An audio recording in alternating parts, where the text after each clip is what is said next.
హే అందరికీ నమస్కారం. మొన్న మార్కెట్‌కెళ్ళైతే ఒక డబ్బా తీసుకున్నా గదా! దాంతో పాటు కొన్ని మనీ ప్లాంట్స్ అండ్ అలాగే అక్వేరియంలో యాడ్ చేసుకోవడానికి కొన్ని ప్లాంట్స్ అయితే తీసుకున్నాను. ఈ మనీ ప్లాంట్స్ ఒక ప్లాంట్ పాట్ సెపరేట్‌గాన అండ్ ఒక సింగిల్ స్టెమ్ సెపరేట్‌గా అయితే తీసుకున్నాను. ఇవి కూడా నేను మీకు నా అక్వేరియంలో ఆల్రెడీ చూపించేసాను ఈ ప్లాంట్స్.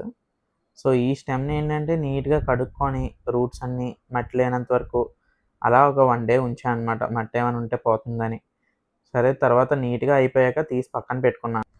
నేను మీకు చాలా సార్లు చెప్పాను. ప్లాంట్స్ యాడ్ చేసుకోవడం వల్ల అయితే అక్వేరియంలో చాలా బెనిఫిట్ ఉంటుంది. ఆ ఫిష్ వేస్ట్ అంతా ఈ ప్లాంట్స్ తీసుకుంటాయన్నమాట. సో, మీరు ప్లాంట్స్‌కి బెనిఫిట్టే అండ్ ఆ ఫిషెస్‌కి బెనిఫిట్టే.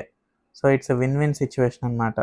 సో, ఇలా ప్లాంట్ డైరెక్ట్‌గా పెట్టేద్దాం అనుకున్నాను. బట్ ఎన్ని విధాలుగా చూసినా లీవ్స్ అయితే వాటర్‌లోకెళ్ళిపోతున్నాయన్నమాట. సో, అలా వాటర్‌లోకెళ్ళిపోవడం వల్ల ఏమవుద్దంటే కొన్ని రోజులకి ఆ లీవ్స్ యెల్లోగా టర్న్ అయ్యి చనిపోతాయి. సో, ప్లాంట్ అంతగా గ్రో అవ్వదు. మీకు ఆక్వాటిక్ ప్లాంట్స్ అయితే ఏం ప్రాబ్లమ్ ఉండదు. బట్ ఇది ఆక్వాటిక్ ప్లాంట్స్ కాదు. ఇది సెమీ ఆక్వాటిక్ ప్లాంట్స్ అన్నమాట. సో, అది బయటకే ఉండాలి. సరే అని ఇంకా క్యాప్‌కి చిన్న కన్నం పెట్టుకొని అలా పెట్టుకున్నాను. చూసారా రూట్స్ అన్నీ లోపలున్నాయి కదా! సో, ఇదే ఇంపార్టెంట్ అన్నమాట. ఈ రూట్స్ మనకి ఆ నైట్రేట్స్ అన్నీ తీసుకుంటాయి. సో, ఇప్పుడొచ్చేసి దాంట్లో ఒక పాట్ పెట్టాను. పోలార్ ప్యారట్ బ్రీడింగ్‌కి పాట్ ఇంపార్టెంట్ అన్నమాట.